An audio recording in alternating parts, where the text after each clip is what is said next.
going to introduce Mr. Kennedy, none other than his wife, actress Cheryl Hines, who everybody knows and loves. Cheryl. Hi, everybody. Thank you for waiting in line out there. That was amazing of you. It's so great to see you. I have to say, I had goosebumps walking down the stairs, seeing everybody here. This is breathtaking, great. You know, I've had the good fortune of being with Bobby for the last week. We've made our way around South Carolina, and he's had to listen to all my stories from town to town. I have a captive audience. He has to listen. We're in the same car.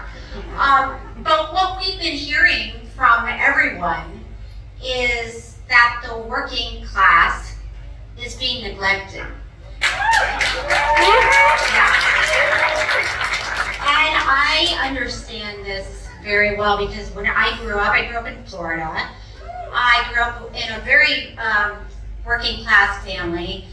We were barely making ends meet. I was on the free lunch program in my public school, and we lived from paycheck to paycheck. And I lived from paycheck to paycheck for most of my life. Can anybody relate to that? Yeah. So this is what Bobby and I have been hearing. And I'm so glad that you're here because you're going to hear from Mr. Kennedy.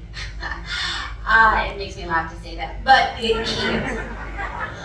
you'll be hearing from Bobby, and you're going to hear why he's uniquely qualified to fight for the working class. Because I've watched him for years fight against corporations that were stealing from the middle class. I watched him in the courtroom when they were fighting Monsanto. And Monsanto,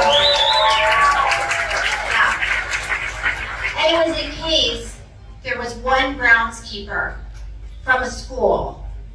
He was a groundskeeper. His job was to kill the weeds. He had Roundup on his back, on a container on his back, and he would go around killing the weeds. And he wrote to Monsanto and said, I have lesions on my back. Is there something wrong with Roundup? I only know this because I was in the courtroom when I watched this happen. And they didn't respond to him. They ignored him because they were making lots of money. So they ignored this working class man. The only thing he wanted to do was keep his job and stay alive. And he ended up getting non-Hodgkin's lymphoma because of it. Huge court case that Bobby and his law firm fought and won. So I just want you to hear from him. He has decades of lawsuits against corrupt corporations that have been neglecting the working class. So this man is their man. If you're in for a fight and you want to get your money back and start getting paid for the work that you're doing, so you don't have to struggle as much as we're struggling right now. Would anyone like to hear from Robert Kennedy Jr. today? Ladies and gentlemen, please welcome Robert Kennedy Jr.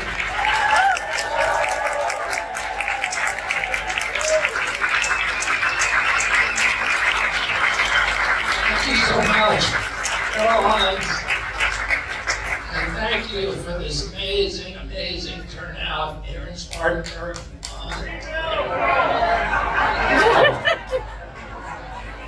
I'm dizzy. Spartanburg tomorrow. Greenville. I'm really happy to be here. I won't forget that again. But we opened a headquarters, and we opened our headquarters yesterday in Orangeburg, and we opened up a headquarters a week ago in Manchester, New Hampshire. Can you guys hear me at the back? Yep. Okay. And I I'm going to try to do here today, I don't know if we can do it, but what we try to do at the end of each one of these rallies is for me to take selfies with everybody. There's a huge crowd. I don't know if we can manage, but we're going to try. And we managed it very, very quickly. But we did that at the Manchester rally, at the headquarters opening, and the last kid in line was a 22-year-old boy who said that he never participated in politics, he never voted before, but that he was working for my campaign because he wanted to have hope for his future, and he wanted to have pride in his country. And that week, a poll came out that showed that in 1985, 85% of the kids in this country from 18 to 35 years old said that they were proud of the United States of America. And that the poll that came out last week showed that only 42% of kids that age say that they're proud of the United States of America. And that, to me, was one of the most heartbreaking data points that I've seen since I started on this campaign. Because I grew up in an era where I was privileged to live in a country that I had enormous pride in, and with very, very good reason. I'll talk about that in a second. But this kid was worried that he'll never buy a home. And in the last, part of the American dream that I grew up with was this promise that if you worked hard, if you played by the rules, you'd have enough money to pay a mortgage, that you could take a summer vacation, that you could support your family, and you could put something aside for retirement with just one job. And that promise has receded for most Americans. And this kid, I'm seeing kids, I have 7 kids, Cheryl and I have 7 kids, and we're seeing their friends, who are almost all of them still living with their parents. And with really no hope of ever owning a home of their own or in the near future. And this kid was worried about that. And 2 years ago, the price of owning a home in this country was the average price, $215,000 per home. Today it's $400,000. Wow. 2 years later. And the mortgages 2 years ago were 1%. Today they're 7%. That home is actually costing something like 10 times as much as it was 2 years ago. And even 2 years ago, he was going to have a hard time because he's still paying off his student loans. Cheryl was paying her student loans until she was 35 years old. So she got a break on Curb Your Enthusiasm. But until then, she was paying her student loans off. And this kid is paying for college much higher than she did, because that's what's happening now. This kid pays 7 times for his college what I paid during my era. Slowly we're squeezing the working class, the middle class, this family. We're strip mining them systematically of their wealth, of their equity, and ultimately their hope in the future, and more their pride in our country. So many of us know kids who are not only living with their parents, but also people who put an offer in on a home, and then just before they close, somebody comes in with a cash offer and snatches out from under them. Why is that happening? Here's why. Raise your hand if you know somebody that's happened to. Yeah. Why do you think that's happening? It's happening because there are 3 giant corporations in this country: BlackRock, State Street, and Vanguard. It's really only one corporation because they all own each other. They own collectively 88% of the S&P 500. They own everything. And in fact, the CEO of BlackRock is a guy called Larry Fink. He sits on the board of the World Economic Forum. And the World Economic Forum has a plan for us, which is, these are their words, not mine. It's called the Great Reset. And Klaus Schwab, who's the head of the World Economic Forum, Forum has described the Great Reset in these words: you will own nothing and be happy. Well, they're making sure about the first part of that right now, because State Street, Vanguard, and BlackRock have targeted now single-family homes in this country, and they're buying them all.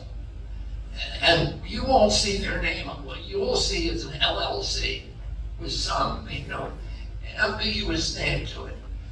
But behind that, ultimately, almost all of them are either 10% of them are Chinese, and the rest of them are almost all connected to these three giant corporations. And if we continue on the trajectory we're on today, by 2030, 60% of the single-family homes in this country will be owned by those companies. And our kids will have nothing. They will have no chance of getting into a single-family home. And we're seeing not only, this kid is worried about that, but he's also worried because he's living, as Cheryl said, paycheck to paycheck. He has to make a decision every week, on one day a week, whether he's going to fill his tank up with gas or whether he's going to eat dinner that night. And Americans all over this country are making those choices. Why is that? Because the average income in this country is now $5,000 less than the average cost of living. So basic human needs, food, transportation, and housing. $5,000 less than you need to pay those things. What are Americans doing? They're putting that deficit, that $5,000 deficit, on their credit cards. And last week, we hit $1 trillion in debt, in credit card debt, private debt from Americans. Oh, and they're paying, as monumental historical levels, never had anything like this in history. They're paying on average 22% interest. If the mafia charged you that, it would be called loan sharking, it would be criminal act. But if a bank does that with a credit card company, it's just business as usual. And who do you think owns virtually all of those banks and credit card companies? BlackRock, State Street, and Vanguard. So they are, as I said, they are systematically stripping the wealth from the American people, from the equity from the American people. And they're doing that, part of it is through inflation. I have a friend of mine I represented, Cheryl talked about my cases. Well, I represented commercial fishermen for most of my life, for most of my career. I represented commercial fishermen on the Hudson, and then built Waterkeeper Alliance. We were representing commercial fishermen and recreational fishermen all over this country against big polluters. And I have a lot of friends in the commercial fishing industry, and one of my great friends, a guy called Keith Amato, and I introduced him when I did my announcement. But Keith has worked all his life in the commercial fishery. He got a lot of injuries. He's on full disability now. His fishing company is now owned by his son-in-law. He has no pension. He relies on food stamps. He was getting $283 a month in food stamps. But his food stamps were getting less and less valuable. Why is that? Because of inflation. The inflation is caused because we printed $8 trillion since 2020 to pay for regime change wars that did nothing good for our country. And we paid for the lockdowns.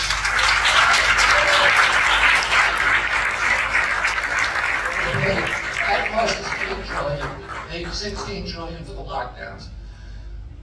So that's $24 trillion, and got nothing for that. And then we pay another $8 trillion in various ways through stock buyback programs just in the last decade, which is another way of them stripping money from the middle class in this country. And so all of that money, that $32 trillion, you're paying back, and you pay it back. The politicians don't come to you and say, we're going to spend $8 trillion on a war that's not going to do any good for our country, and we want you to pay that up front. No, they don't have the courage to do that, so they charge you through a hidden tax called inflation. And So the price of Keith's food stamps stayed, his food stamp benefits stayed the same, $283 a month, but they're getting less valuable. So in the last 2 years, the food cost officially from the US government increased 38%. But in reality, the cost of basic foods, chicken, milk, and eggs went up 76%. So his food stamps were 76% less. And he was already telling me that he was buying cheaper ingredients in the grocery store in order to get through the checkout line. A lot of Americans are doing that today. March 1st, he got a robocall from the government telling him that his food stamps were being cut to $23 a month from $283, a 90% cut. 30 million Americans got that call. 15 million Americans that month, March of this year, got the call that they were being cut from the Medicare rolls. So that same month, the White House topped off Ukraine aid at $113 billion. Put that in, and that same month, the Fed printed $300 billion unanticipated to pay off the Silicon Valley bank debts. We had a lot of money with the bankers and the military-industrial complex. But when it comes to Americans who are working Americans, worked all their lives, and now need some help from the government, it's not there. And $113 billion would have paid for all of those food stamps and Medicare cuts. But we decided, and by the way, the entire budget of CDC is $12 billion a year. The entire budget of EPA is $12 billion a year. We have $113 billion for a war that was unnecessary. That should have been settled a long time ago.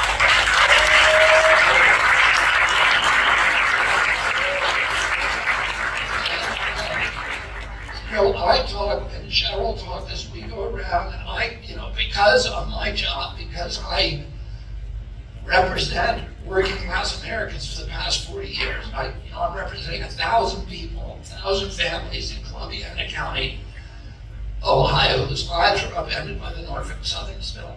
And I represented 10,000 families in Spelter, West Virginia, who were poisoned by DuPont smelter there. Thousands of families, 14,000 in Ohio and West Virginia, who were poisoned by PFA acids, and people all over the country poisoned by PFOAs, forever chemicals, PFA acids, and Roundup, and many, many other cases. And I see the way that people are living today in this country, and they're living at a level of desperation and the deterioration of our national aspirations, of our communities that I never imagined before. And they're turning to, I'm seeing levels of depression. And Cheryl and I were talking about this, that about there's just this epidemic of depression and mental illness. And she talked about, when you're living paycheck to paycheck, and the engine light comes on in your car, that can trigger clinical depression, because you have no way of dealing with that crisis. 57% of Americans cannot put their hands on $1,000 if they have an emergency. And when that red light goes on in your car, you don't know how to deal with it. And we're all, Americans are making choices between food and medicine, between food and gasoline. They're listening to a baby cry in the room next door, young couples, and having to wonder whether that baby is $50 sick, or $100 sick, or $1,500 sick before they bring them to a hospital. And they're making choices that Americans never had to make before. And it's like, if you, we all know what it's like to drive around when the needle on our car, on the fuel gauge, is on empty. There's nothing else you can think about. You get stupider. Your IQ goes down. You're looking at that thing and saying, am I going to make it to the gas station? And then add to the fact that maybe your kids, little, toddlers are in the back of the car in a car seat, and then maybe you're going through a bad neighborhood. And all of these things build up, and yeah, that will put you in a depression. And we have a whole nation now that is essentially driving around with the fuel gauge on empty. And that is what, you wonder about the drug addiction and the alcoholism and these epidemics of depression. Well, that's what happens when you rob people of the promise that you made to them and rob them of their aspirations and hope. And, entire communities deteriorate, and that's when they become dispossessed, they become alienated, and they don't find hope in anything, so they turn to fentanyl and they turn to drugs. Good kids who if they had hope, would not be doing that stuff. And we're killing them. 106,000 kids died last year from fentanyl. My niece died from it.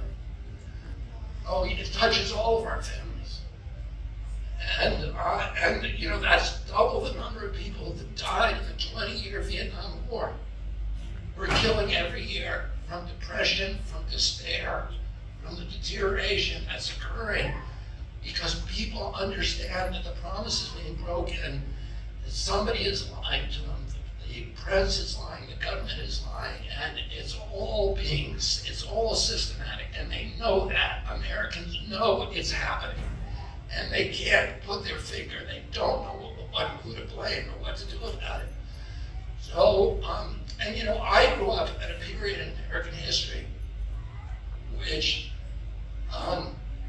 where our country, I said that I had a lot of reason to be proud about this country. I grew up in a period that economists and social scientists call the Great Prosperity.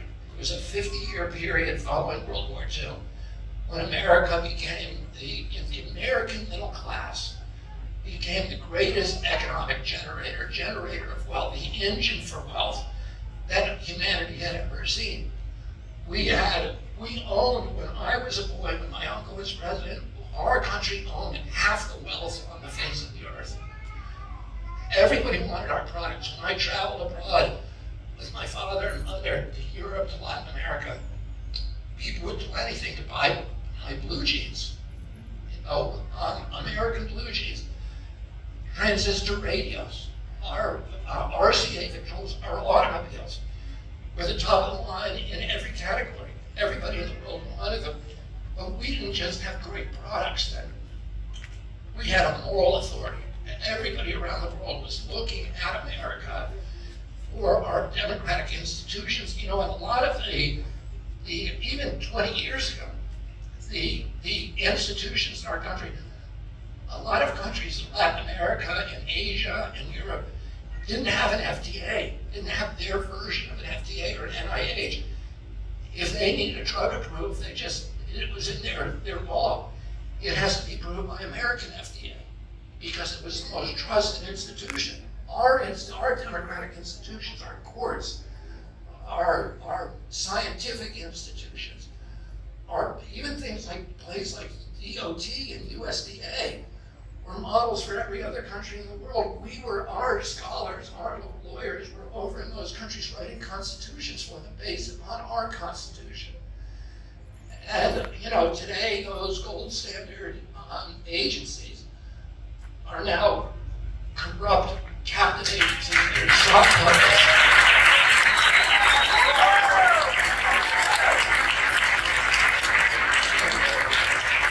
They become soft puppets for the industries that they're supposed to regulate. And, I remember going to Poland in 1964, so I was 10 years old. And we went to Poland was a communist country. And the communist government did not want my dad in Poland. And they didn't invite us. My father went at an invitation of a local group.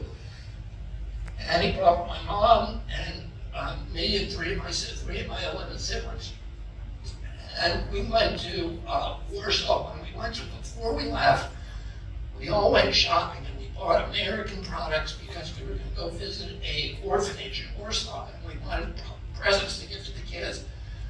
When we went, all of the news of our visit was blacked out by the government, the state-owned press. When we went to that orphanage in Warsaw, the government had removed all the children so that nobody would have contact with our family. They didn't want anybody to know we were there. 2 days later, we went to Krakow, and we visited the Cardinal of Krakow in his cathedral in the rectory. He was a living saint. My parents wanted to meet him. Everybody knew he was going to be beatified by the Catholic Church as soon as he died. Indeed, he was. He had fought. He had stood up to the communists. He'd demonstrated extraordinary courage. He had been tortured. He'd been jailed. He had become an inspiration for a resurgence of the Catholic faith among the Polish people. And he was beloved by everybody. We went in to meet him. We actually had to wait for 2 hours before he was ready to meet us because he was very sick. I'll tell you just a little side story that's a digression. There was a priest who came out and took us into the kitchen while we were waiting. And this priest made us chicken sandwiches, and he spoke good English, and he was talking to us about skiing. He wanted to know everything about skiing in the United States, and 40 years later, that priest was Pope John Paul II. But anyway, when we walked out, when we came into the cathedral, the Krakow Square was a huge square. It was totally empty. Nobody knew we were there. When we came out 4 hours later, there were 1 million people waiting in the square for us. And the word of our presence had spread through word of mouth. And they surrounded our car. My father pulled all of us up onto the roof of the embassy car. And he gave a speech. And then they just sang to us again and again and again. They sang Sto Lat, which means may you live forever. And they sang the Polish national anthem again, which is illegal to sing. They sang it again and again and again. And there were tears streaming down people's faces, just electricity in that crowd. Like I'd never seen. I was a 10-year-old boy signing autographs for hours. But you know, that's what we saw all over. The love that people had for our country was extraordinary. We saw the same thing in France, in Greece, in Italy, in Great Britain. We went and visited them all on that trip, and everywhere we went, there was an outpouring of love for the United States. And part of that was because we were a generous nation after World War II, we were defending liberty, we were standing up, we had made ourselves a model for constitutional values, for freedom of speech, freedom of religion. We were the beacon for freedom all over the world. But another reason was my uncle, John Kennedy, who had just been killed the year before, had kept our country out of war. He had said, his best friend, one of his two best friends, Ben Bradley, asked him, what do you want on your gravestone, your epitaph? My uncle told me, he kept the peace. He said that the principal job of the President of the United States was to keep the country out of war. He said,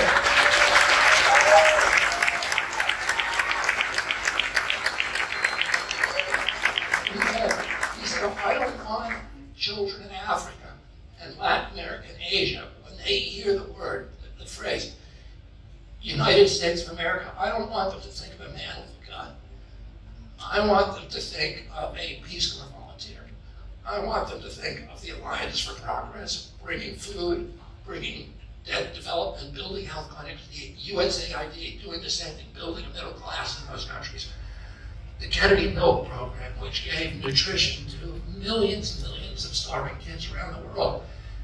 That's how they thought of our country at that point. I have met in my lifetime hundreds and hundreds of kids from Africa and Latin America who are my age, whose name is Kennedy. And there are more statues to my uncle, more boulevards named after him, more avenues, more universities, hospitals in Latin America and Asia and Africa than any other U.S. president, because he kept the country out of war, because he focused on projecting economic power abroad rather than military power. And that made our country more strong, much stronger.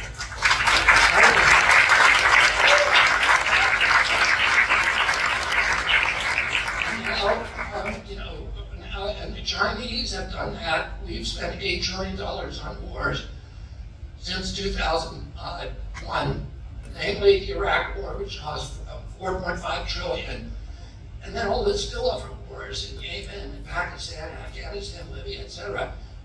What do we get for that money? Here's what we got. Iraq is worse off than we found it. Iraq is now an incoherent nation. There's a war between Shia and Sunni despots. We pushed Iraq into a proxy posture with Iran, which is exactly the public or the foreign policy outcome we've been trying to avoid. We killed more Iraqis than Saddam Hussein. We killed between 675,000 and 1 million Iraqis. We created ISIS. We drove with the Syrian invasion, which was a spillover war. We drove 2 million refugees into Europe, which destabilized all the governments of Europe, the liberal democracies of Europe, for the next 2 generations. Brexit is a direct result of our Iraqi intervention, or of our Syrian intervention, and the riots that you're seeing in France today are a direct result of that. So that's what we got for our $8 trillion. And while we were spending $8 trillion bombing ports, bridges, roads, schools, universities, and homes, the Chinese were adopting John Kennedy's playbook by spending $8 trillion during the exact same period, building ports and schools and roads and universities and homes. And today, as a result of that, China is now the biggest creditor in every nation in Latin America. It made friends, permanent friends, and in Africa. And we have lost all of our influence in those regions. The only thing we've built is 800 military bases. The Chinese have 1 abroad, but they have more power than us because they projected economic power abroad rather than military power. And now we're spending all of this money in Iraq, and Mitch McConnell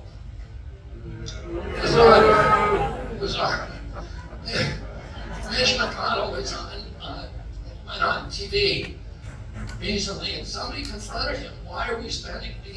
President Biden now is trying to send another $22 billion over there, and he's holding hostage the payment, the bailout, or the payment to Hawaii, in order to get Congress to go along with this, which is immoral.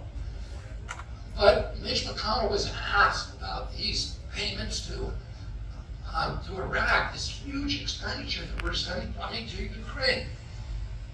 And Mitch McConnell said, don't worry, because that money is not really going to Ukraine. It's going to U.S. military contractors, to Raytheon, General Dynamics, Boeing, Lockheed. It's just he acknowledged, it's just a money laundering scheme to U.S. military contractors. Well, I want to ask you a question. Who do you think owns every single one of those military contractors? BlackRock, Vanguard, and State Street. So, it's another way that they're strip mining the wealth of the American people. I'm not going to go into this, but I was in Iowa this week where there's 3 pipelines being built to carry carbon, supposedly to remove it from the atmosphere, but it's not. It's actually being used to extend the life of the Bakken oil fields. It's the biggest ripoff that I've ever seen, but it's part of the Inflation Reduction Package. It's 3,300 mile pipeline that is going to ruin some of the best farmland in America. They're taking it from farmers with eminent domain, which you're not supposed to use except for public benefit. This is only a private benefit. The value of those pipelines, the companies that are building those pipelines, like 80% of the people in Iowa are against them. 46 counties to which they won have protested. Nobody wants them except a handful of public officials who've taken $1.6 million from the people who are building those pipelines. And it's a hoax. It's just a boondoggle. It's doing nothing for the environment, nothing to reduce carbon in the atmosphere. It's actually going to extend the carbon probably in the atmosphere. And Who do you think owns those pipelines? The value of those pipelines over 10 years of free federal money, taxpayer credits that you and I will pay for, $173 billion. It's much more than the Ukraine war. And who owns it? The big one, BlackRock. So this is it. They have the system. People feel in this country the system is rigged against you. And do you know why you feel that way? Because it is rigged. And people say to me in the press all the time, why do you keep telling people not to trust the government? And I say, because the government isn't trustworthy. And they say, well,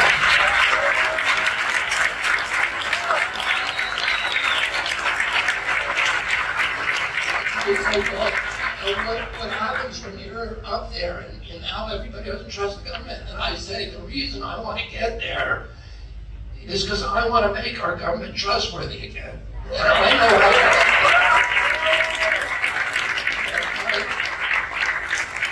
I've spent my career suing the companies and the agencies that are responsible for this corrupt merger of state and corporate power. I know how to fix them. I have a PhD in how to unravel corporate capture in these agencies. I know the individuals, and many of them, who have sold out their agencies. Cheryl mentioned the Monsanto case. When we sold it to Monsanto, we got discovery documents that showed that correspondence between the head of the pesticide division at EPA, a guy named Jess Rowland, and Monsanto executives. And as it turns out, Jess Rowland for a decade was secretly working for Monsanto. And he was the one, he was killing studies that showed the link between non-Hodgkin's lymphoma and other forms of cancer and Roundup. And he was doing it again. In fact, we got one email from him where Monsanto, his bosses at Monsanto asked him to kill a study that was being done by another agency, by an agency called ATSDR. It's the Agency for Toxic Substance Research. It's not part of EPA, so he had no jurisdiction over them. But he said, I'm going to do it for you, but you need to give me a gold medal after I get done with this one. And he succeeded in killing that study. So in each of these agencies, there are people like Jess Rowland, and I can tell you their names in many of them, that are working not for you and me who are paying them, but they're working for the agencies for whom they hope to work after their retirement vest. They're collecting full pensions from the United States government. They got 20 years, 30 years of service behind them, and then they go cash in. I go into work for the agencies that they regulate. And that's what they do. So they're all up there, the heads of the branches are all up there doing these favors. I know how to unravel them, and I'm going to tell you one thing I'm going to do, then I'm going to shut up, which is the thing that kid told me about not being able to buy a home. And I see my own kids struggling with this. And, my kids moved home during COVID, which was wonderful for us, but now they're, out there and they're renting houses and their paychecks are disappearing. And as BlackRock buys up all the housing stock, it's putting pressure on the rental market, so the rents are going up. So, it's just another way of streamlining wealth from it. So here's what I'm going to do as soon as I get in, and this should have been done by somebody else long ago. We should have had to figure this out, but it's what I'm going to do immediately. I'm going to fix the tax code to make it very, very unprofitable for big corporations to own single-family homes.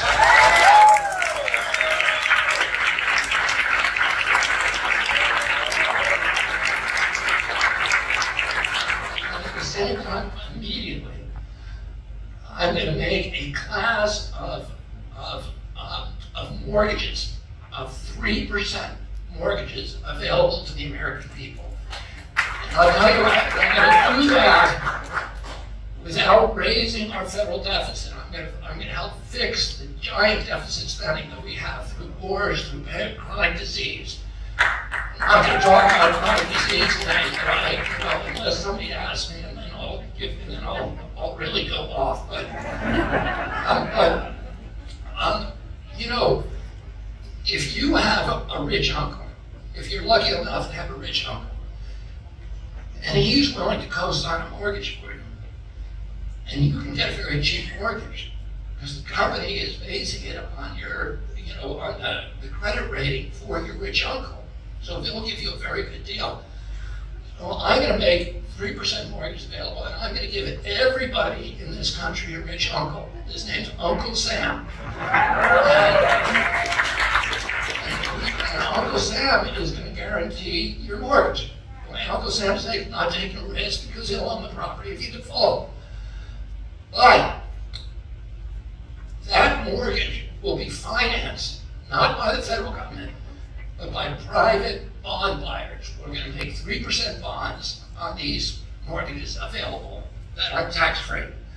So they can come in, and those bonds will be sold, and they will finance these mortgages. The first of these mortgages, the first $500,000 that we make, are all going to go to teachers, because we need to start supporting education in this country. It will reduce the average price of mortgages in this country by $1,000 a month, and it will make them affordable. And I have a whole retinue of other ways to reduce the cost of mortgages. Again, it will not cost the government anything. And I'm not going to go into all of them now. We're putting them all on our website, and they may already be up there. But what I want to do is launch a housing boom. The Great Prosperity began in 1945 with a housing boom as the troops came home from Europe, and we made it possible for them to buy cheap houses, and every American had the ability at that point to own a home, and that's what launched. And we also gave them education. And if we hadn't spent $8 trillion on the wars, you know what we could have done? We could have given education to every student in America for free. We could have provided childcare for every couple of children so that they could go to work. We could have extended Social Security's liquidity for the next 75 years. We could have built high-speed rail all over this country like the Chinese did. We could have done many, many other things. But we didn't do that. We spent it instead by bombing bridges and ports. Well, I'm going to wind down the empire abroad. I'm going to unravel corporate capture at home. I'm going to end the chronic disease epidemic in this country.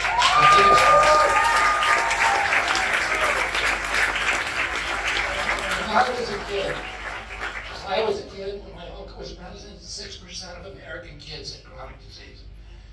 Today, the last report we got was 2006, and 54% of our kids had it. It's probably to 60% now. And that chronic disease, that chronic disease is the primary cause of our healthcare. We spend $4.3 trillion in healthcare. We spend $1.3 trillion on the military. We were told in 1992 we'd get a peace dividend, and we would go from $660 billion a year to $200 billion. What happened? We never got it. Instead, we're up to $1.3 trillion if you include the veterans benefits and the and national security. So, but the big cost is chronic disease. $4.3 trillion we're spending on healthcare. 80% of that goes to chronic disease. When my uncle was president, we were spending 1/20th in relationship to our GDP on healthcare than we are today, and we were much, much healthier. All of that is from chronic disease. All the Republicans, the Democrats are all fighting each other over Obamacare, Medicaid for all, public option, all of these different methodologies for paying the healthcare bill. But all of those, if you really look at them, all of those arguments are really about how to move deck chairs around on the Titanic. The real issue is how do we reduce the cost of healthcare? And the way that we do that is by any chronic disease.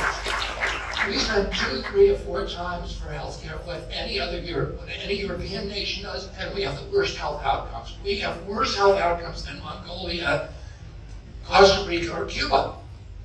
We take 4 times more of the pharmaceutical drugs. And pharmaceutical drugs are now the 3rd leading cause of death in this country. It's not making us happy. It's not making us healthy.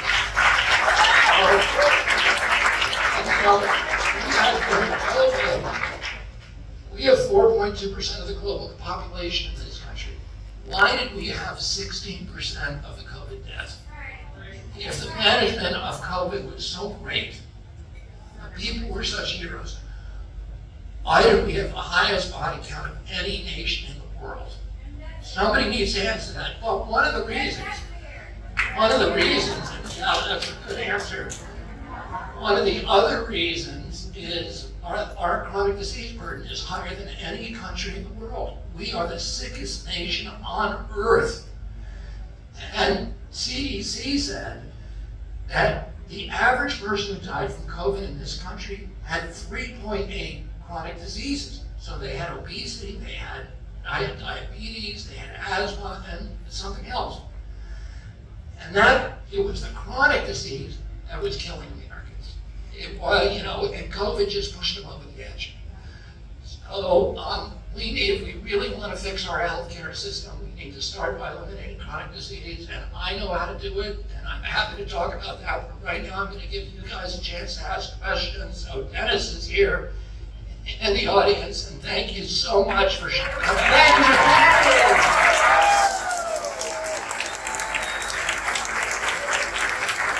I say, take back America. You say Kennedy. Take back America. Take back America. Let them hear it in Columbia. Take back America. Let them hear it in Washington, D.C.